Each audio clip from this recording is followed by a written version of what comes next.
Welcome to SA cooking house. আজ আপনাদের সাথে শেয়ার করব কিভাবে বেলে মাছ দিয়ে ধুন্দুল রান্না করলাম। এটা হচ্ছে ফাইনাল লুক। চলুন কিভাবে করলাম দেখে নেওয়া যাক। 1 কেজি ধুন্দুল নিলাম, সেটাও উপরের ছিলকা যেটা বলি সেটা কেটে ফেলে দিলাম এবং একটু লম্বা লম্বা গোল গোল করে কেটে নিলাম। মাছটা ভেজে নিব, যেহেতু খুবই নরম মাছ তাই তেলটাকে আগে রেডি করে নিয়েছি। তেলে প্রথমেই ময়দা দিয়ে, লবণ দিয়ে এবং হলুদ দিয়ে মিক্সড করে তারপর আমি এটা চুলায় দিলাম এবং ভালো করে গরম করে নিলাম। এরপর বেলে মাছগুলি সরাসরি দিয়ে দিলাম এবং খুন্তি দিয়ে খুব বেশি নাড়াচাড়া করে যাবে না, শুধু হাতলটা ধরেই নেড়েছি এবং মাছটা একবার শুধু উল্টে দিয়েছি ভাজার জন্য। এর ফলে মাছটা রান্নার সময় বা খাওয়ার আগ পর্যন্ত আর ভেঙে যাবে না।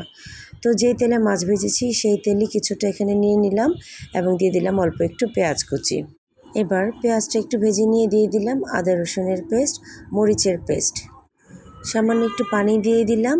এবার এতে বাকি মশলা যা আছে দিয়ে দিব, হলুদ এবং জিরা ধনিয়ার গুঁড়ো, সেই সাথে অল্প পরিমাণ লবণ।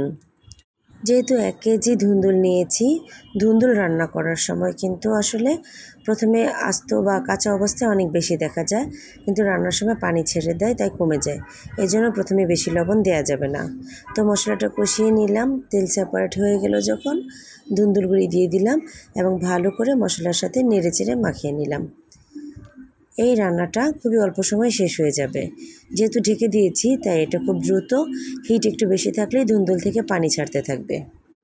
এবার ভালো করে একটু নেড়ে দিব। এরপর আবারও একটু টমেটো দিয়ে দিব, যেহেতু পানি ছেড়ে দেয় দ্রুত হয়ে যাবে তাই টমেটো দিয়ে আরেকটু নেড়ে এরপর আবার আমি ঝোল দিয়ে দেবো একেবারেই। কারণ এটা আমি পানি শুকিয়ে কষানোর সময় যদি পানি শুকানোর চেষ্টা করি তাহলে আসলে পানি কখনোই শেষ হবে না, এতে রান্নার টেস্টও খারাপ হয়ে যাবে। এইটা এমন একটা তরকারি যা রসালোভাবেই থাকলে খেতে বেশি ভালো লাগে।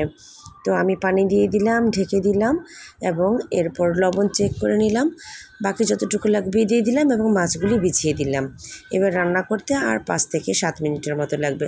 মাছগুলি বিছিয়ে দিলাম, একটু নেড়ে ভিতরের দিকে ঢুকিয়ে দিলাম, আবারও একটু বলকে রাখলাম, কয়েকটি কাঁচামরিচ চিড়ে দিয়ে দিলাম এবং আর 2 থেকে 3 মিনিট পর নামিয়ে গরম গরম ভাতের সাথে পরিবেশন করা যাবে।